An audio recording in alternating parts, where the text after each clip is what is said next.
All right, welcome to the Week in Review from Walterboro, South Carolina. Once again, our fifth week here in the front porch of the Low Country, Jen Wynn. Yep, fifth week. We might as well kick up our shoes on this porch. We've been here a while. I think we have kicked our shoes up. But can I ask for a more hospitable host? Cannot. This place has been amazing. The mayor, we've been hanging out with him this week. The mayor or John Grisham, Yeah, depending on who.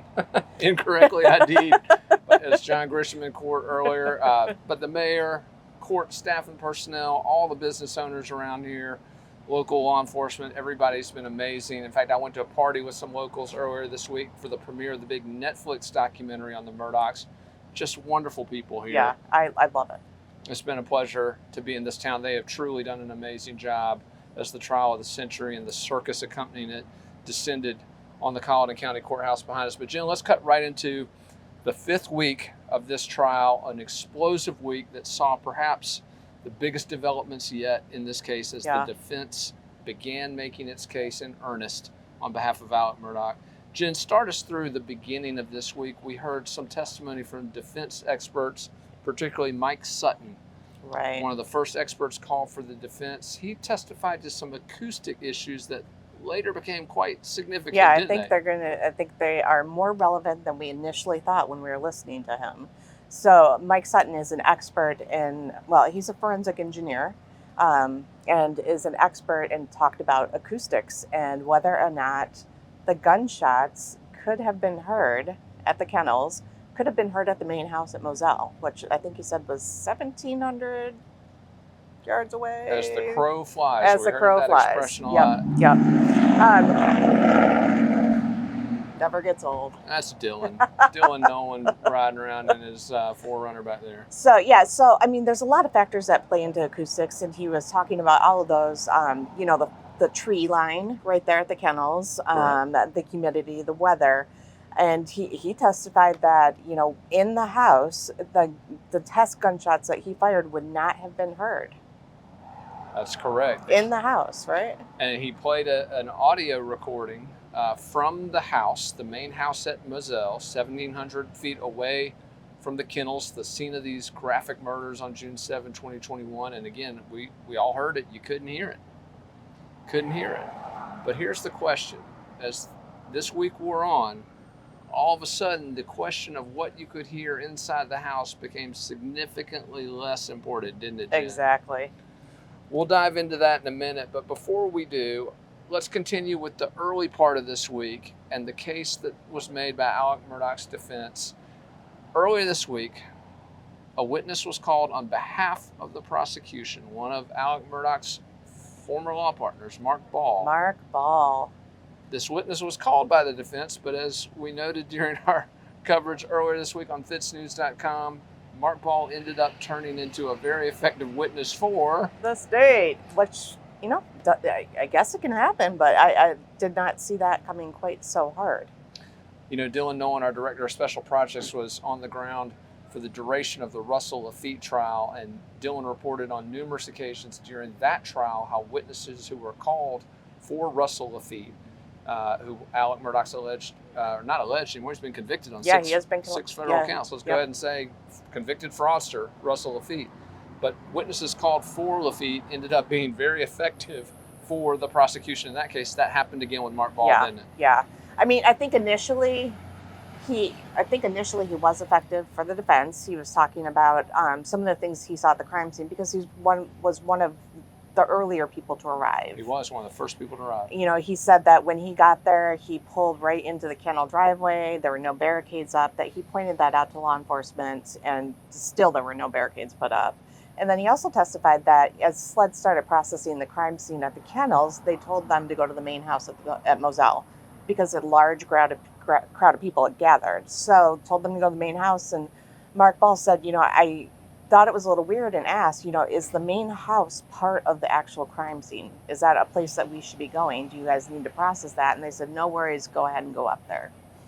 That's right. And he made an interesting comment as well. He was asked about whether or not SLED had been respectful. SLED, of course, the State Law Enforcement Division, the lead investigative agency. In this case, they've taken some heat on this investigation. But Mark Ball testifying when he was asked about was Murdaugh treated with respect and courtesy, he said in retrospect they were a little Too courteous. A little too respectful, a little too Yeah. courteous. We'll get into that in a bit, but one of the things I wanted to zero in on, Jen Wood, as we look through the first half of this week and the case the defense was making. Again, this was a short week. Monday was President's Day. There was no court on Monday. But Tuesday and Wednesday, as the defense began making its case, it seemed clear there was not a lot of traction. There was Right. not a lot of progress being made, which was important considering how firmly and definitively the state tied together its case with that timeline. Yeah. Last week. Yeah, with Agent Rudofsky. Right. The state finished its case with a bang. Defense limping through. So they were at a point where it seemed, what do they have to lose? Calling Alec Murdaugh. But want to be clear, this was not a decision that was endorsed by either of Alec Murdaugh's main attorneys, Dick Harpootlian and Jim Griffin. It was clear. Yeah, very, very evident in how it was approached that they were not supportive. Absolutely. In fact, we were told that Wednesday evening, the night before his testimony, Griffin and Harpootlian at the Colleton County Detention Center meeting with Murdaugh, urging him not to testify. That morning, they filed a motion with Judge Newman asking to limit what Murdaugh could be asked. Judge Newman refused to do that. I'm told that was another effort by the attorneys to show their client, this is not a good idea. This is not going to go well for you. not a good idea, not going to go well. Obviously, Alec Murdaugh did not listen. He chose to take the stand in his own defense. Now, Jen Wood, before we dive into that, let's talk just a little bit, familiarize our audience with how this process works. The Fifth Amendment guarantees any American citizen the right not to be compelled to testify against themselves. Right. They do not have to incriminate themselves. Right. And any defendant who takes a stand runs the risk of incriminating themselves. Right. And in doing so, they waive that right. Right. So, the defense team will do their direct examination, but if they do a direct examination, the prosecution has the right to cross-examine them. And that's where it gets really risky. And Murdaugh's attorneys, again, were seeking to advise their client of those risks. Right.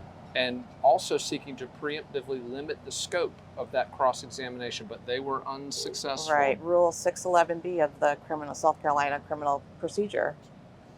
Yeah, it says that any witness that's called to the stand is open game. You can ask them you can ask them things including their character.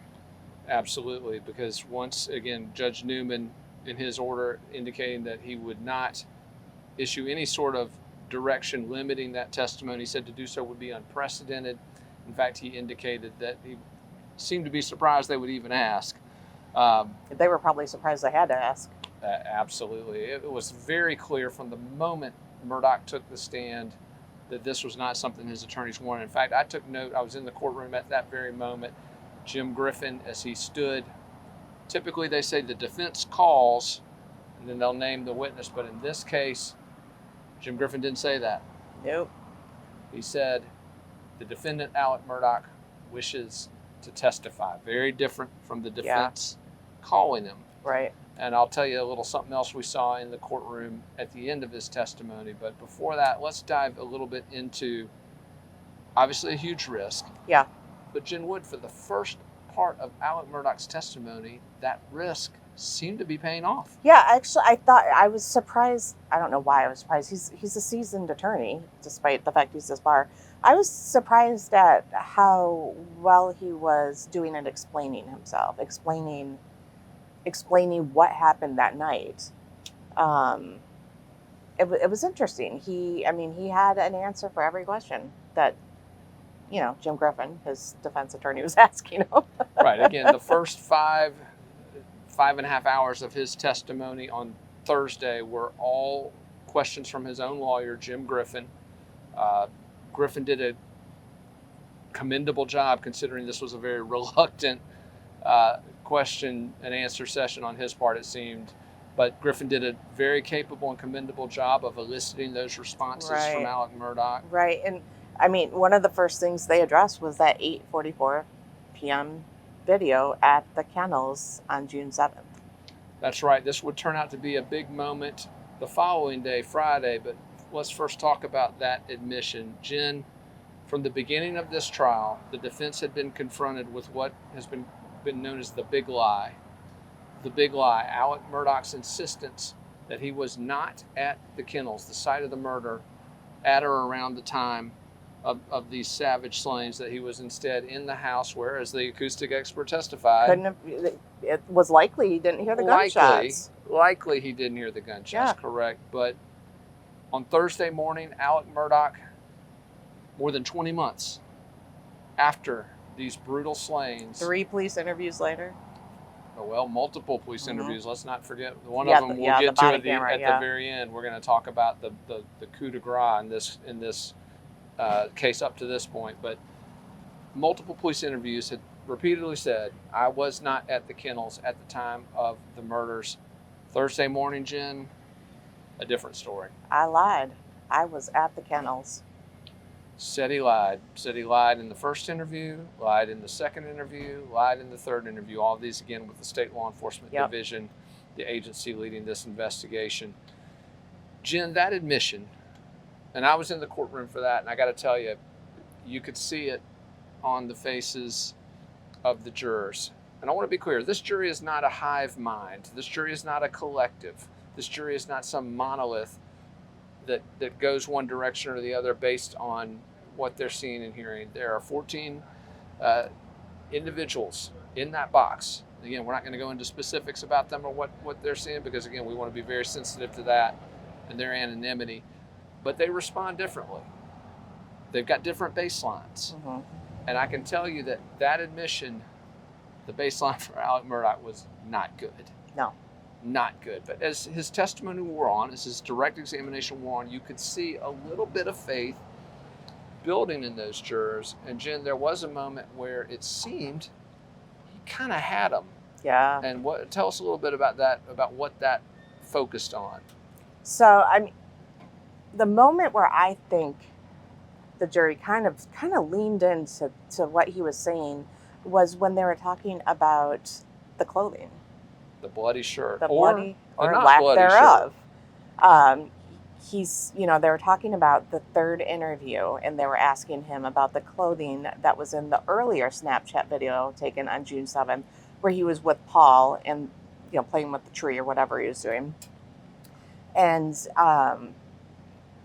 Murdaugh said,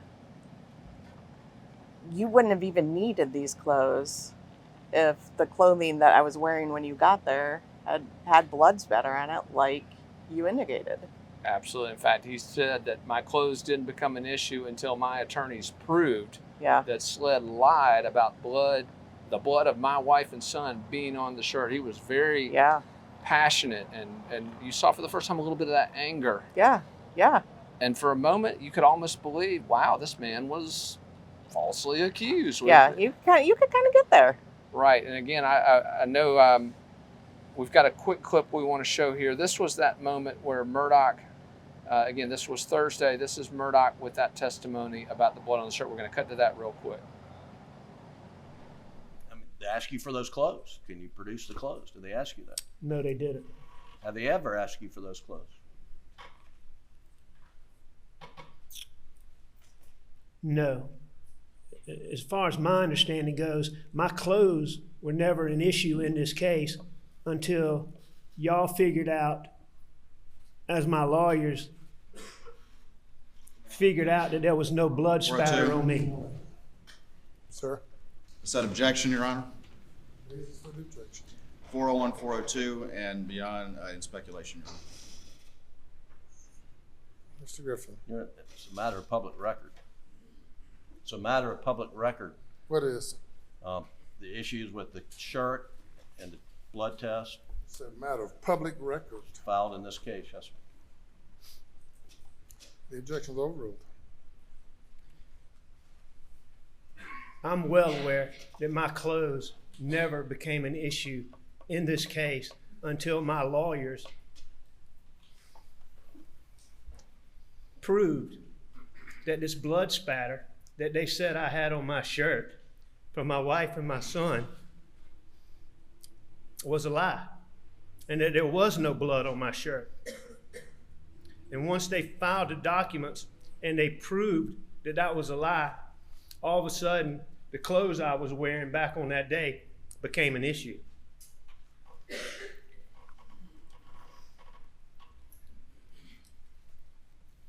And that's in the weeks leading up to this trial. No.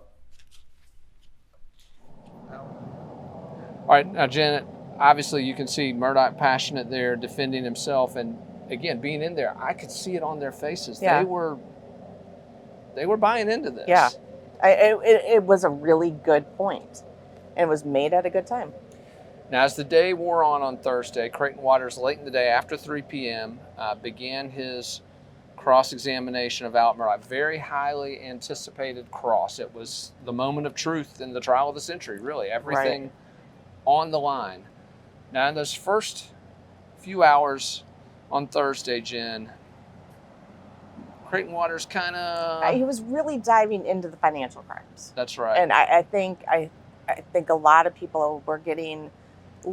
They're just tired of hearing about the financial crimes because this is a murder trial. That's right. In fact, Dick Harpootlian, one of Alec Murdaugh's attorneys, said this isn't a Bernie Madoff trial. This is a murder trial. Right. And a lot of folks have, we're going to get in a moment, we're going to talk about why so much emphasis was placed on the financial crimes in a moment. But Jen, let's go through that first half of, or not first half, but the first 2 hours of Creighton Waters' cross-examination on Thursday afternoon. A lot of folks were saying, hey, he's not getting it done. There was some nervousness. Now, we were told from the very beginning, sources close to the prosecution, we were told that Waters had purposely not gone too deep into all of his ammunition on this cross-examination because, again, did not want it to be interrupted. Right. So kind of not running out the clock necessarily, but not in a hurry to get through that financial info. And again, we'll just go ahead and tell you the reason. Here's one of the reasons we've been told that prosecutors have been so focused on that financial information. Remember, Alec Murdaugh staring down, how many is it? Oh, boy. Geez. Over 90.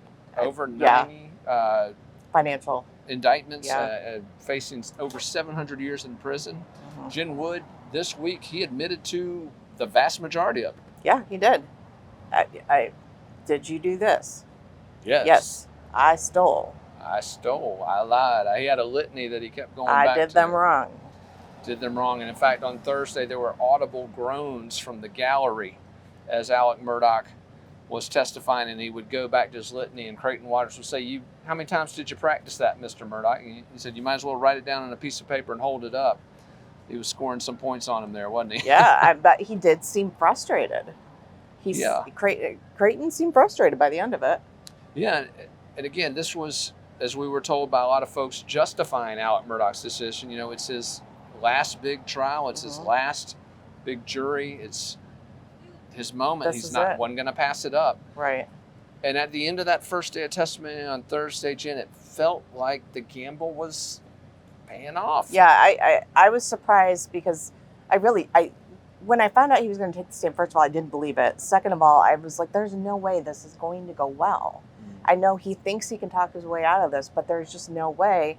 And by the end of the first day of his, cross-examination, I was like, this is going a little better than I thought. I was concerned. While we're talking about this real quick, I want to give a quick shout out to television reporters here, Andrew Davis and Riley Benson. Andrew is from Channel 3 in Savannah, Riley from Channel 2 in Charleston. These reporters over a week ago had sources telling them Alec Murdaugh would testify. They took some heat for that. In fact, one reporter said that one of them had acted in bad faith. Let me tell you, not only were those reporters right, but they absolutely were not acting in bad faith. I want to make sure everybody in our audience knows that. Plus, they're both just great guys. They're great reporters. Again, let me tell you, the newfound respect I have for television reporters, particularly guys like that who've been covering this from the beginning. These aren't people parachuting in. No. These are real reporters who've covered this from the beginning. So props to them. Yeah. But back to this testimony, Jen. First day, Alec Murdaugh's gamble was paying off. Yeah, I mean, I do think it was important for Creighton to point out to the jury that he he lied to these people, that he sat down with these people, looked them in the eye, these clients of his, people that he admitted that he cared for, Loved, he said. loved, had respect for, and lied to them and stole their money. I think that was important for Creighton, but I do think Alec's canned answers were very frustrating to Creighton and to the jury and to the courtroom gallery. Now, Judge Newman called that testimony around 5:30 on Thursday, setting the stage for what happened yesterday, Friday. Just an unbelievable day. Probably the moment that this case was decided, Jen? Yeah, Cray was on fire. Cray was on fire.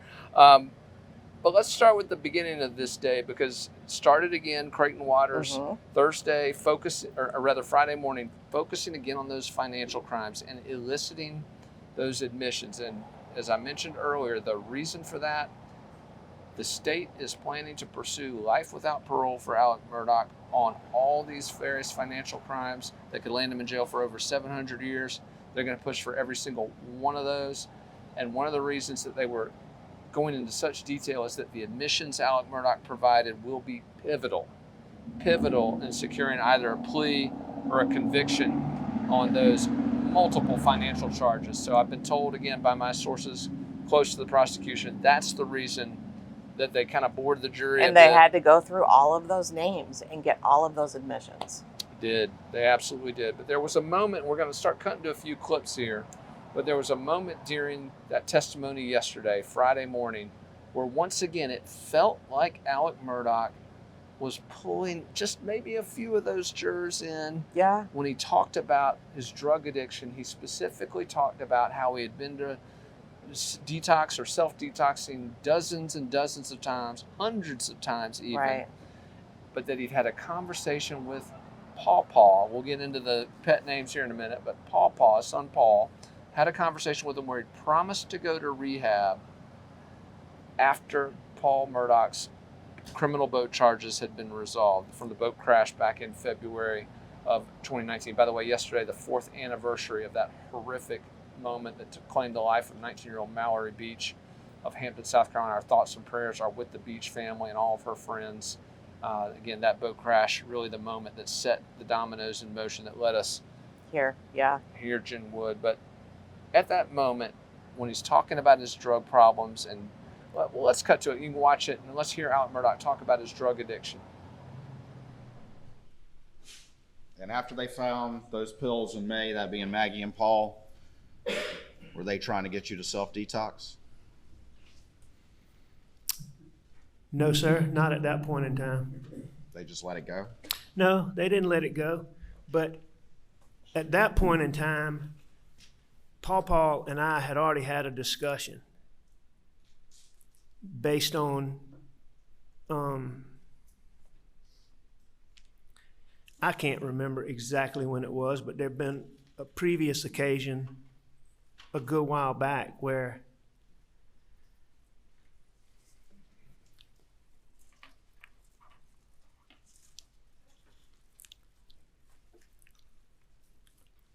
there'd been a previous occasion where either Maggie or Paul had found pills, and Paul had come to me and asked me, and I told him, you know, I was back on the pills. And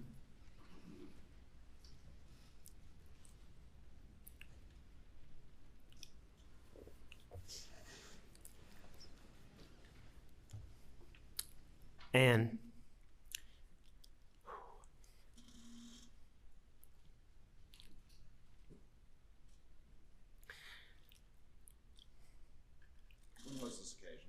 we had a long talk. As I said, I don't remember exactly when it was before that. Paul and I had had a long talk.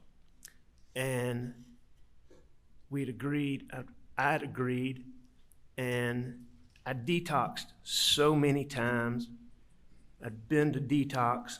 I detoxed at home with Maggie's help. I detoxed at home with doctor's help. I detoxed on my own, tried to, and it just detoxing just didn't work.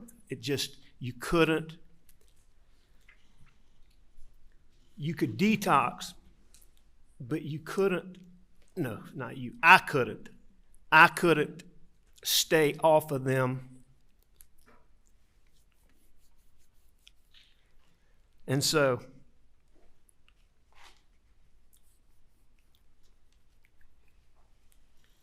I promised Paul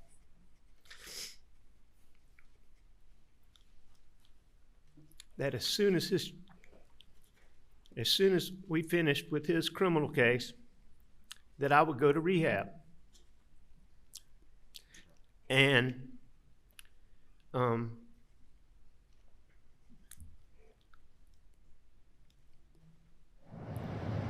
All right, once again, Jen, in the courtroom at that moment, watching the jurors, you could see a few of them pulling in, but it was literally at that moment that the script flipped in this cross-examination. Walk us through a little bit about what happened, Jen.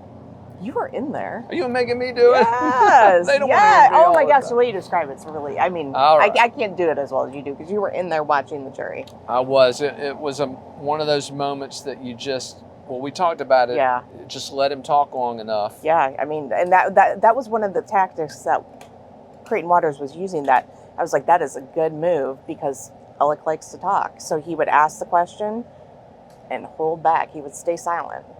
Well, let's cut to the clip. I want to show this clip. This is a moment right after this drug conversation where, again, it felt like the jury beginning to show a little sympathy for Alec Murdaugh. But at this moment, Murdaugh is chastising prosecutor Creighton Waters, saying basically, we've been trying to get in touch with you. Jim Griffin's been desperate.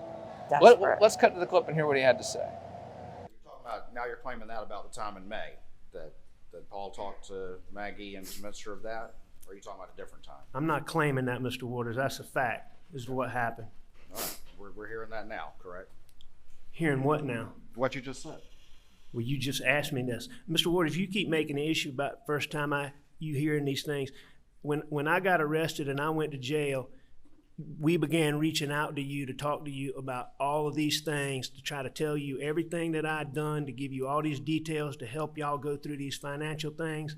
And up until the time that y'all charged me with murdering my wife and child, you would never give Jim Griffin a response to our invitations to sit down and meet with you. So you're telling me I never responded to Jim Griffin? Is that what you're saying here today? I'm telling you. Are you saying that you ever before yesterday reached out to anyone through yourself or through your attorneys and reached out to anyone in law enforcement or the prosecution and told them the story about the kennels? Are you telling me that? What I'm telling you, answer my Mr. question Waters, first, please, sir. Answer my question first. Did you ever reach out to anyone in law enforcement or the prosecution and tell that story that you told this jury yesterday about the kennels before yesterday? Did I ever reach out to law enforcement to say, I want to tell you about the kennels? No, sir, I did not. This is the Fifth Amendment line. Pardon? This questioning about him volunteering information on these charges violates his Fifth Amendment rights, and we strongly object. Any more, we have to make a motion. You brought it up. The objection's overruled. What I did was, Answer my question first, sir. Your Honor, for the record, he did not bring it. He was talking about financial Sit stuff. down, Mr. Griffin.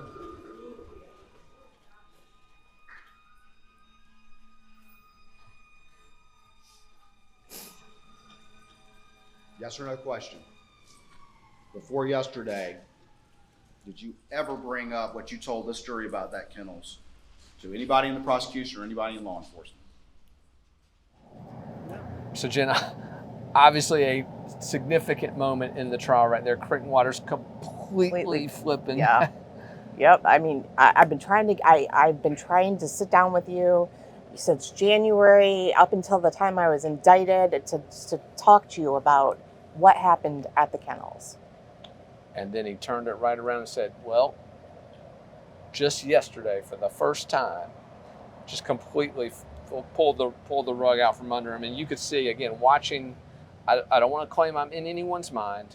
I'm simply reporting on what I saw on faces, what I saw in body language, what I saw on expressions. After that moment, there was a lot less eye contact to Alec Murdaugh. Alec Murdaugh's body language became very Right. close, guarded, vulnerable.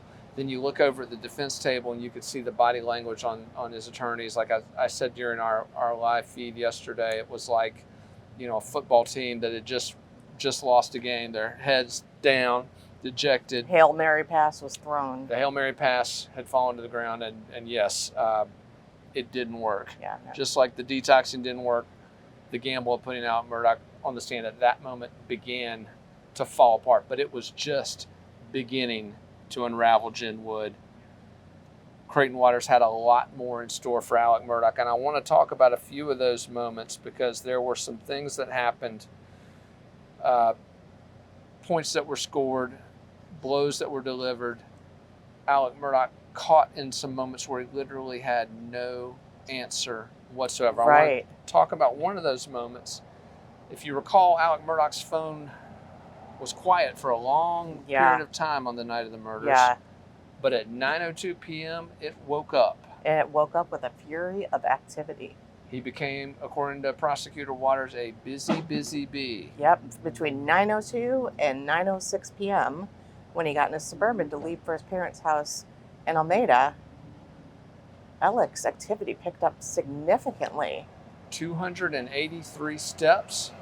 And what was interesting, Murdaugh had previously testified that he'd already taken a shower, Mhm. had already changed his clothes, and Creighton Waters repeatedly asked him, "What did you do?" He said he had to prepare to go to his mom's house. And Creighton said, "What did you have to do to prepare?" You'd already showered, you'd already changed. Literally all you got to do is grab your keys and go out to the car. But 283 steps. That's a lot of it. And Alec Murdaugh had no answer. Let's cut to that moment where he's confronted. This a real deer in the headlights moment for Alec Murdaugh. And again, another moment where that jury clearly picking up on the lies. Let's cut to it right now.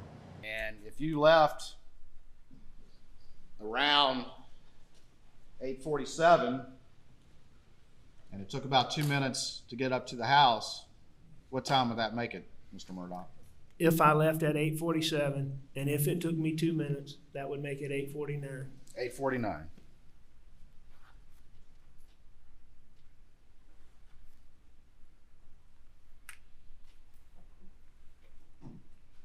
And you testified you went inside and the TV's on, right? I did go inside, and the TV was on. Okay. And you laid down, is that right? I did. All right. Before you said you'd been napping for an hour or so, or napping that entire time, but now you laid down on the couch, That's correct. all right, and maybe dozed for a second, Maybe. according to your new story. How long did you doze? If I dozed, extremely short time. Extremely short time? Because you would agree with me that at 9:02, you're up and moving, according to the data. I agree that according to that data, my phone's recording steps at whatever time it is, 9:02 something. How long did it take you, if you're at the house at 8:49, how long before you went and laid on the couch? I would have gone straight to the couch, probably. I may have gone by the sink, or I may have gotten a spit cup, but it would have been basically straight to the couch. Straight to the couch. Yes, sir. And you're telling this jury that that's what happened, and you were back at the house at 8:49, and you lay down on the couch and dozed for a second, and then you were up with more steps in a shorter time period than you had done all day. Well, I mean, your number is 8:49. What I'm telling this jury is that I went down there, and when I took that chicken from Bubba, I would have said something to Mags. I got back on that golf cart, and I drove back to my house. After getting back to my house, I went inside, and in short order, I went to the couch. That's what I'm telling this jury. Did you go anywhere else in the house? Mr. Waters, I can't tell you specifically about that. I don't think so, but I may have. Did you have that tan blackout and a 12-gauge shotgun on that golf cart when you drove down there? No. You didn't? No. Did you see them when you were down there? No. No. So we got you back around 8:49 and you're leaving at 9:02, correct? And you didn't see any weapons down there. You just happened to be back there. You didn't hear anything at all. Did you hear anything at all, Mr. Murdaugh, during that time period? No, I did not. You didn't? Didn't you tell law enforcement that you thought you heard them pull up? Didn't you tell law enforcement that? I did think they had pulled up. All right, so that was that. You did think that? Yes. All right. So now you're saying there was a car pulling up? No. You didn't testify to that yesterday, did you, in your new version of events that No, I don't, construct? Mr. Waters, I don't believe there was a car pulling up. Okay. But that's what you told law enforcement, didn't you? No, I told law enforcement that I thought they had pulled up. All right. But you're saying you couldn't hear blackout shots supposedly, but you could hear that, correct? I didn't say I couldn't hear blackout shots, but I'm saying that I thought when I got up from taking a nap, if I took a nap, but when I got up from laying down, as I was getting ready to go to my mom's, there was a point in time where I thought Maggie and Paul had come back. You also told them that you thought you heard a wildcat, but maybe it was a person or something like that as well? No, that's not what I said. What did you say then? I said when I went outside that there's a house cat that's gone wild, and he hangs around. He goes from hanging around the shop, goes from hanging around the house, different times. You might, and there'll be times you don't see him. And he had been around the house. And when I went outside, I believe that cat was over there. Okay. And you made a point of mentioning I that never- to law enforcement. I never thought it was a person. All right. But you made a point of mentioning that to law enforcement, correct? In the course of discussing it, I did tell them that. But you never told them all this new story that you've constructed in light of this trial, is that correct? I did not tell them that I went to the kennel. I lied about that. And at the same time, you also looked at this jury and tried to tell them that you had been cooperative in this investigation. Other than lying to them about going to the kennel, I was cooperative in every aspect of this investigation. Very cooperative, except for maybe the most important fact of all, that you were at the murder scene with the victims just minutes before they died. Right? I did not tell them that I went to the kennel. All right, Jen, busted, cold busted. I don't know. I mean, was he on a treadmill? Yeah, Creighton Waters threw a number of possible scenarios. Were you on a treadmill? Were you doing Were jumping doing jacks? Jumping jacks, absolutely. And Murdaugh had no answer to explain. He said, well, I was just getting ready. I mean, it's this timeline. Yeah. Alec gave him an opportunity to dig into everything he told them and compare it to this timeline. Absolutely. The timeline just working against the lies of Alec Yeah. Murdaugh.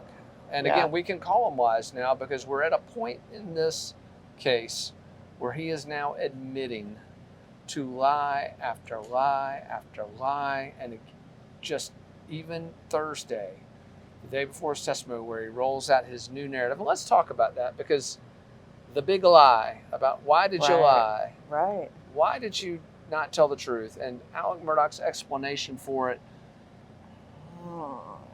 did it convince you, Jen Wood? No. He's No. claiming a number of things, claiming that he was did not trust SLED, Right. claiming that it was opioids clouding his judgment, claiming what was He it? was paranoid. State of paranoia, Paranoia. which implies some things that maybe you don't want to say if you're a murder suspect. But anyway, but all this time, all these many months, 5 weeks of this trial, we finally get to an answer, and it's Wah, wah, wah. It literally was a sad trombone. Yeah. Very nice. And I want to tell you, when that explanation didn't work yesterday on Friday, Creighton Waters made him eat it. Yeah. Every second of it. Let's talk a minute about, before we get to this coup de grace and something we really want to talk about with the sequence of events on that fateful night. let's talk briefly about something that we spoke of extensively on our last show that we heard for the first time in this trial, and that's the criminal profile that prosecutors believe fits Alec Murdaugh. Let's cut to the clip in the trial where Alec Murdaugh is confronted by Creighton Waters with that profile. Mr. Murdaugh, are you a family annihilator? A family annihilator? You mean like, did I shoot my wife and my son? Yes. No. Would never hurt Maggie Murdaugh. I would never hurt Paul Murdaugh under any circumstances. Jen, the look on the face there. Are you a family annihilator? Wow. I mean, just right outside it. And obviously he said he wasn't, but let's take a look at that profile a little bit. Right. Let's see if it fits. Jen, walk us through it. Family annihilator. So it's an area of criminology that has not been researched extensively until recently. When they started looking at people that kill their entire families. Family annihilators are typically middle-aged white males. They're usually under some sort of stressor, whether it be family issues, financial, drug abuse. I mean, there's some stressor going on. Yeah. In fact, a third of them, it is financial. Yes, and a third of them, it is financial.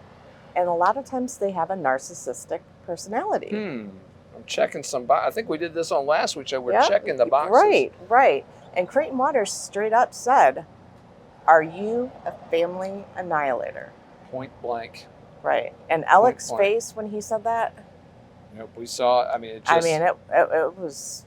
It's another deer in the headlight moment where, and again, jurors dialed in here. And I want to reiterate this. The jury's not a hive mind, not a collective, but even those who were unengaged, even that one or you've got 5 or 6 from the beginning have been all in. They're dialed in. They're hyper attentive. You've got 4 or so who are selectively engaged, but they come in and they dial in for the big moments. Even the 1 or 2 that are, I call them less engaged charitably, but everybody was dialed in for these moments, folks. These key moments yesterday, Friday's testimony, they were dialed in, all of them. It's unheard of for a defendant in a criminal trial of this magnitude to sit on the stand. It would be hard. It's hard not to be dialed in, especially since it came after some of those drier expert testimonies.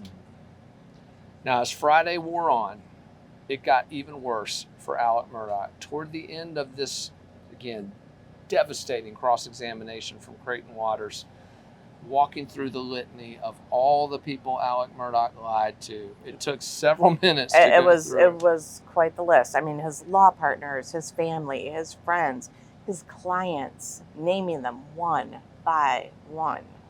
Law enforcement, all the different So we get to the end of that. And then Creighton Waters brings it back to his news story. And throughout the day, Waters... New story. So your news story that you just concocted to explain these facts that you don't like. It was incredibly effective throughout this testimony. And, a few times Jim Griffin, Alec Murdaugh's attorney, had been direct examining him, stood up, was very vocal in objecting. In fact, at one point he was so vocal, Judge Clifton Newman told him, "Sit down, Mr. Griffin." Now, what I want to point out here, one of the few mistakes Attorney Jim Griffin has made throughout this trial. I've been a huge Jim Griffin fan throughout this trial. I think he's done an amazing job. I have too, and trust me, that was a hard move for me. An amazing job. But some key mistakes on his part today. For example, the emotion he showed in objecting to some of these key bombshell moments yesterday on Friday. He really tipped. The jury noticed this. It's hard not to notice when a judge says, "Sit down, Mr. Griffin," in the kindergarten teacher voice. Absolutely. And I was speaking afterward with Justin Bamberg, one of the attorneys for some of the financial victims, a guy who helped get this thing rolling. Right. But Justin Bamberg was telling me, look, you never do that in case you stand up and draw attention when it's something you want them to pay attention to. Right. But you never want to tip the jury's attention to something that's important for the prosecution. And Jim Griffin did that a couple times. Well, I think his hands were tied. I think they were objections that he felt he really had to make. I just think I think his hands were tied. I think he had to do it. Let's get again to this coup de grace, this final moment of this cross-examination, and what Creighton Waters did that was so effective was he recapitulated those reasons that Alec Murdaugh gave for lying. Right. You know, his law partners had advised him not to talk to police without an attorney present. He was getting gunshot residue tests done on his hands. Made him nervous. Made him nervous.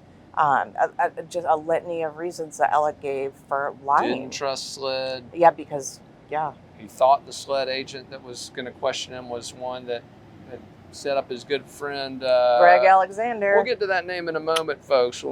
But all these reasons. Yeah. He recapped all those reasons why Alec Murdaugh decided to lie in his first interview with SLED in the early morning hours of June 8th. Yeah, in the car. In the car. With David Owen and Laura Rutland. And laid all these reasons out. But then what clip did he play, Jen Wood? Oh, he played the body-worn camera footage from first responder officer, the first officer on the scene, Sergeant Daniel Green. Well before that SLED interview. Mm-hmm. And in that interview, Alec Murdaugh told the same exact lie. We want to show you a good bit of this. Let's cut to the clip.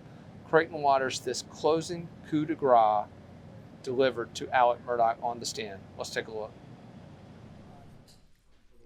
Playing the Daniel Green body cam video, 2026.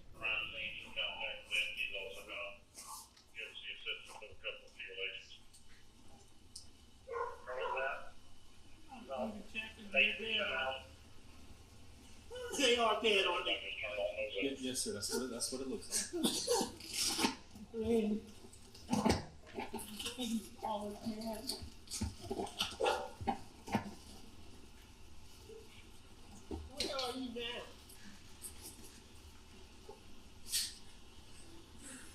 All right. Yeah, the police are here now. The police are here now.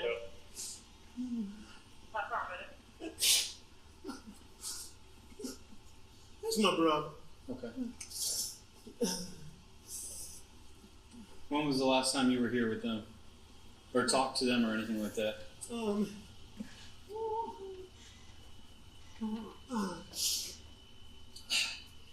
It was earlier tonight. I don't know the exact time, but Okay. I left. I was probably gone an hour and a half from my mom's, and I saw them about 45 minutes before that. That was Sergeant Green, correct? Yeah, that was Sergeant Green. And at that point in time, SLED was not there. No one had gotten GSR from you. Your law partners or Sheriff Hill were not there. That's correct. No one had asked you about your relationships. David Owen was not there. That's correct. But you still told the same lie. And all those reasons that you just gave this jury about the most important part of your testimony was a lie too. Isn't that true, Mr. Murdaugh? I disagree with that. Nothing further.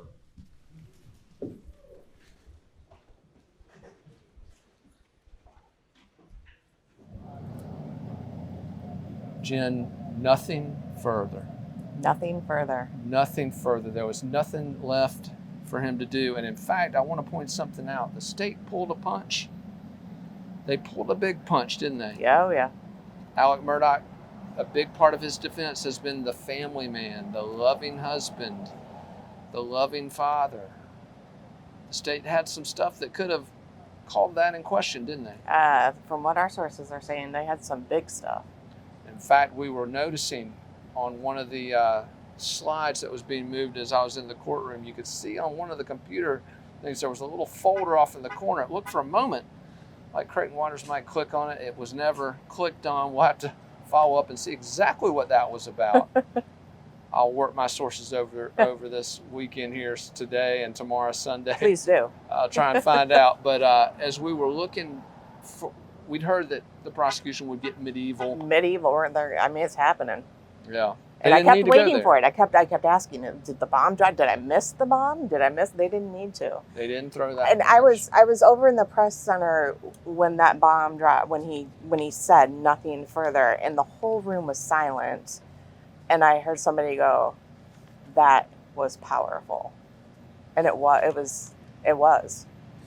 There's another moment that I wanted to bring us to, where Creighton Waters, rather than being aggressive, pulled back and showed restraint. And it was a moment where Alec Murdaugh was talking about he had just been exposed for concocting this news story, admitting to this lie, admitting that he lied to law enforcement not once, not twice, but 3 times, and again, multiple times after that. But then Waters elicited testimony from Alec Murdaugh, where Murdaugh said, "I was trying to do everything I could to help the case, to help you investigate." After admitting to this lie, and Creighton Waters just let it sit there. And I'm telling you, the jury, he didn't have to say a word. The jury immediately recoiled because they knew Alec Murdaugh was lying at that point. Right. You did everything you could to help investigators. You gave them permission to search the property. You were helping, yet you lied about the key points of that night that could have helped investigators most. Indeed, at one point in his testimony, Alec Murdaugh said, and I quote, "Other than lying about being at the kennels, I've been completely cooperative." Direct quote from Alec Murdaugh. Other than the most important thing, the last time he saw his family members alive, and another thing that struck me as incredibly odd, this is a man in his interviews with law enforcement who talked about remembering a wildcat crying in the distance. Oh my God. Or his phone falling in the crevice of his Suburban. Yet he didn't remember the last thing he said to his wife. To Mags. Or Paw. Paw. These nicknames, let's talk about They these came nicknames. and went. They came, and like I would notice he would go Paul, and then all of a sudden he'd Paw, Ro for Rogan, Mags for Maggie. Yeah, these pet names, a lot of folks on social media. And again, social media is not an indication of what the jury's thinking, but there is some... Yeah, you got to think about it. Nobody buying it. On social media. A lot of criticism of Alec Murdaugh trying to play the homespun, again, family man. Right. Which, again, a punch the state didn't feel they needed to throw. Jen, the timeline. Let's get into this in detail, because as we look back on this week, perhaps the most damning thing that we saw this week from the prosecution, and again, the defense is making their case this week, Right. but it's the prosecution scoring points. So I think the two key things that I picked up that Alec lied about and admitted he lied about, the first one was when he called 911. He repeatedly in interviews said that he went over to check Maggie and Paul for a pulse, then came back to the car and called 911. But as the data showed us, he was only at the kennels for 20 seconds or something before the 911 call was made. And that is not enough time to run over to the bodies, check for a pulse, call 911. And then the second thing is the video at the kennels. And that was a big lie. Because that lie, you got the 8:44 video and the ceasing of phone activity. There's not much time in there. There's not. And let's go through that timeline in detail, because this is something that I think, as Creighton Waters was walking that jury through second by second, I want to walk you through it. 8:45 and 50 seconds. That's 8:45 p.m. and 50 seconds on the evening of June 7, 2021. That cell phone video from the kennels ended. And Alec Murdaugh again heard on that video. That was the clip that shredded his alibi. Right. He's admitted it's his voice. He's admitted to lying. He's admitted to lying multiple times about being at the scene. But let's walk through what happened after that. He talks about... So the Bubba the dog, who's become a internet celebrity. Yeah, absolutely. Bubba the dog had caught a chicken. And Alec said, when Bubba catches the chicken, he usually he's proud of it and brings it to you. Brings it right to you. Which, he's yelling for Bubba in the video, so I don't know how quickly that happened, but that's what he said. Talking about getting off the ATV and going Right. to Bubba and... No, the golf cart. Oh, the golf cart, that's right. Yeah. Golf cart, not So ATV. he said, when he went down to the kennels, he was sitting in the golf cart, and the only time he got out of the golf cart was to get the bird out of Bubba's mouth And place it on and place top it of on top of one of the portable dog kennels. Right. And he said that happened very quickly. Right. Alec Murdaugh at this point was fighting for every second he could Every get. second. Now, charitably, the state said that he left the scene of these murders, again, according to his version of events. Right. If his new story is true, again, this man he was in a box, he is now in a smaller box. Just making that box smaller and smaller. 8:47 p.m. Charitably is when he left. Yeah, he said they gave him the minute to get the bird out of the Bubba's mouth, put it on the kennel, and say goodbye to Paul and Maggie. So he's on this golf cart headed back to the main house, 1,700 feet away. Right. Got about 2 minutes. Said it would to take get about there. 2 minutes to get up there. So we are looking at 8:49, approximately when he would arrive at the main house, 1,700 feet away. And right at that moment, Jen Wood, that is the moment that Paul Murdaugh's cell phone locked forever. Right. 8:49:01, and then 30 seconds later, Maggie locked. Murdaugh's cell phone locks forever. This is where that acoustics information comes in, Right. doesn't it? Because how could he have been in the house that quickly? And if he wasn't in the house, those gunshots, you had to be able to hear them.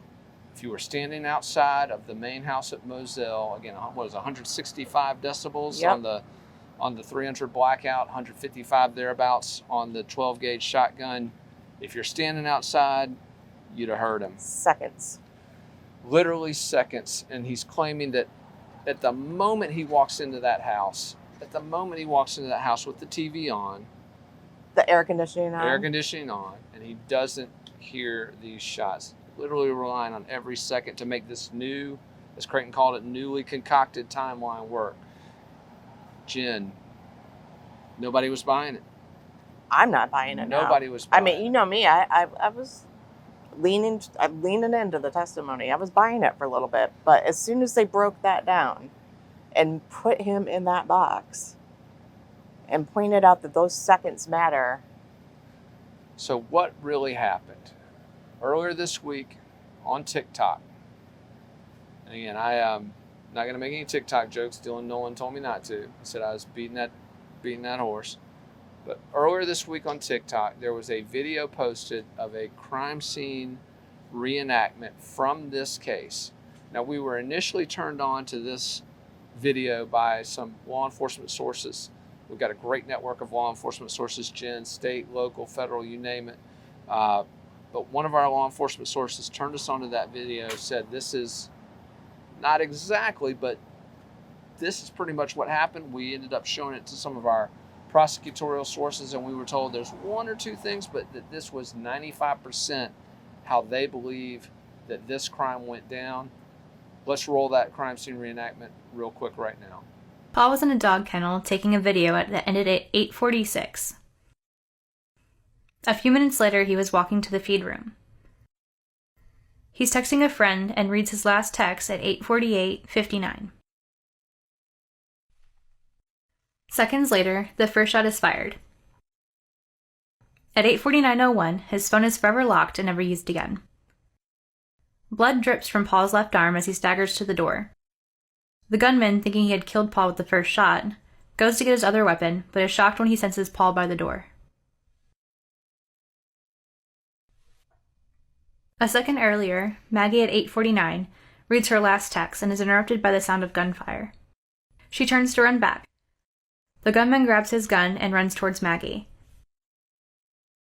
As she approaches, she sees Paul on the ground, but the gunman stops her.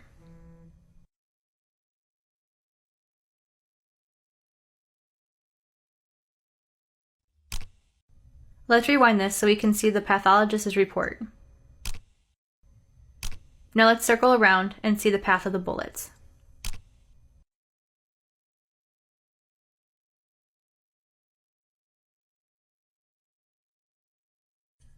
Here we see the two entrant wounds, one here and another here.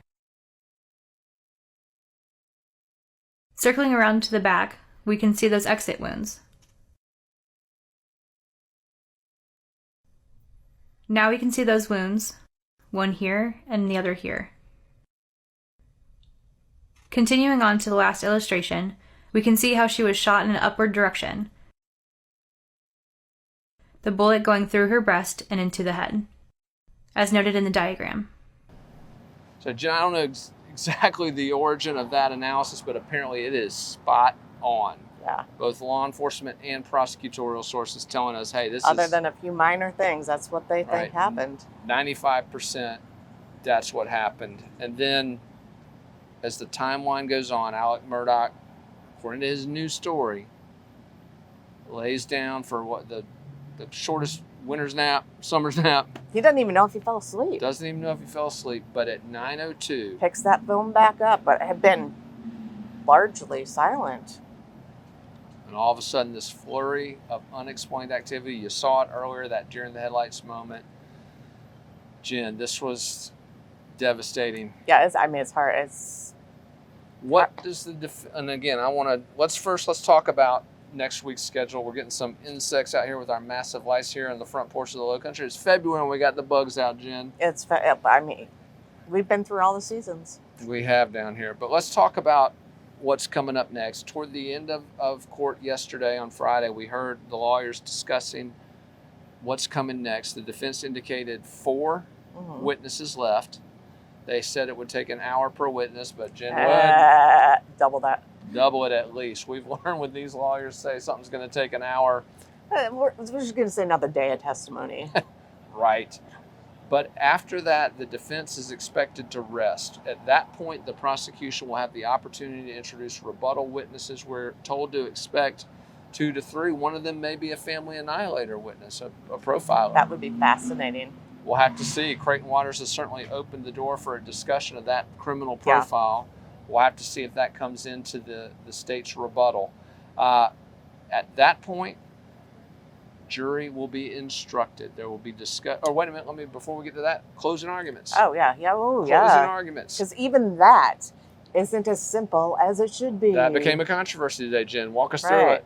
Dick Harpootlian said that, given the breadth of this case, it took 5 weeks to get to this point. Him and Jim Griffin would like to split up the closing arguments. They wanted to split it up. Judge Newman having none of that. It was not a good day for the defense with Judge Newman. He was having... I think he's done. I think he has had enough of those particular arguments. But let's give credit Judge Newman. He has not ruled on a motion once. When Judge Newman makes a ruling, he makes it based on legal knowledge. He isn't making it on emotion. So, the defense also moved to limit closing arguments to 2 hours. Creighton Waters not having either of those. No, I think Creighton's got not having either of those arguments. So I'm told the very earliest we will get closing arguments is Tuesday afternoon of this coming week, possibly Wednesday, but that the case could be in the jury as soon as Wednesday, in the hands of the jury as soon as Wednesday. And before they give it to the jury, Judge Newman goes through jury instructions. Lengthy instructions. And these are going to be lengthy because he did allow the financial crimes, the evidence of the financial crimes and the testimony about it. So they are going to be, I think they're going to be a little more than what we usually see. This is the fine print, people. Right. These this are is the what rules. the jury's allowed to consider, what they're expected. So I do think that I'm interested to see the jury instructions in this case. Correct, and he's going to remind them of what reasonable doubt means. And if you've studied case law in South Carolina, there are a ton of cases you can go to find different definitions of reasonable doubt. And in fact, there's a case the court threw out a conviction because a judge had referenced moral components to reasonable doubt. So judges are very specific in that language. So Judge Newman, again, a stickler for the rules. In federal court, I don't know if they do this in state court. In federal court, they actually agree on the jury instructions ahead of time. Well, we may have that. Who knows? We may have that in this case, but at some point, this is going to fall into the hands of this Colleton County juror. These citizens have watched this evidence, this testimony for the last 5 weeks. Jen Wood, what is your sense right now? And again, I know we've got... What's your sense right now where they'll go? I really don't know. I mean, my thinking, if I was a juror, right now I would say guilty. I don't think we can get past that timeline. Well, I want to update our audience. As of yesterday, as of Friday, the latest FITSNews polling, we've been polling this from the very beginning. 86% say Alec Murdaugh guilty, 8% not guilty, 6% unsure. If those numbers don't quite add I was up. surprised by those numbers. Yeah. Yeah. I was a little bit too. The guilty had been hovering above 90 for most of this week. Perhaps some of that's some spillover from Alec Murdaugh's Thursday. Again, those are Friday numbers, and Alec Murdaugh did pretty well on Thursday. We'll have to run a poll start of the week to get everyone updated come Monday. Look for that. But Jen, a big moment coming. Next week we should have perhaps a verdict. Perhaps a verdict, an end in sight. An end in sight, a light at the end of the tunnel, which, as we've said often, we hope is not a train. But talked about the schedule for next week. We've talked about the jury finally getting this case. So many opinions all over the map on this, all over social media, all over the mainstream media, all over documentaries and television programs. Dateline's been here. The ABC 2020's been, all those folks have been here. Everybody in the country covering this case, but there are only 12 opinions 12 that matter. opinions that matter. And one thing I wanted to point out about that, we've been hearing reports all along, and again, my mock jury that I did hanging out with my Walterboro friends earlier this week was very decisively, 11-1 or thereabouts, guilty. But all you need is one. All you need is one, but I wanted to ask you this, Jen Wood, and we talked about this on our live stream yesterday on Friday. If there is a holdout, how hard did Alec Murdaugh make it for that holdout to stand with him throughout? I thought this was a fascinating point, because if you're a holdout on a jury, if you're saying, I cannot find them not guilty, you cannot find them guilty, you've really got to give the other jurors a reason. Mm-hmm. I mean, if it's a hung jury, you've got to argue that point. Yeah, you've got a whole 11 other people saying, right, hey, we're ready. Right. And I think with what the prosecution did on cross, it's going to be really hard to argue that. I'm going to make a prediction. If this were held today, if this case were given to the jury today, I predict a guilty verdict, and I predict a quick one. Now, we're not there yet. We've got forensic experts that have yet to testify for the defense. The few they put up already, again, of dubious effectiveness. Yeah.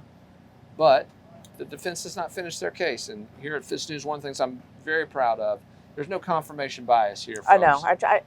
I've been watching this trial and trying to come at it like a juror should.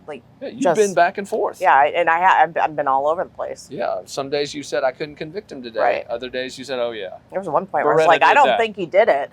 And I was like, what am I saying? Our director of special projects, Dylan Nolan, from the beginning has been guilty. Yeah. I've been in the guilty camp from the beginning, but there were some moments I did feel the state had not really crossed that red line. But the circumstantial case, like you said, the box, it kept getting smaller. Yeah. Yeah, I mean, for me, reasonable doubt's a big deal. I mean, you can't have another plausible explanation for how that crime occurred. Yeah. And until today, I kind of could get how you could say, well, maybe, there's a chance. But after today, I feel like that box got real small. In fact, it got as small as the final nesting doll. Kathleen Parker of the Washington Post, Pulitzer Prize-winning author, she briefly came on one of our live feeds earlier in the trial. She described this case in one of her columns as a Russian nesting doll. Just so many layers to it, but we may have finally gotten down to that core layer, Jen Wood, this week. I think we did. I mean, we'll see what happens next week. As we've seen in this trial, anything can happen.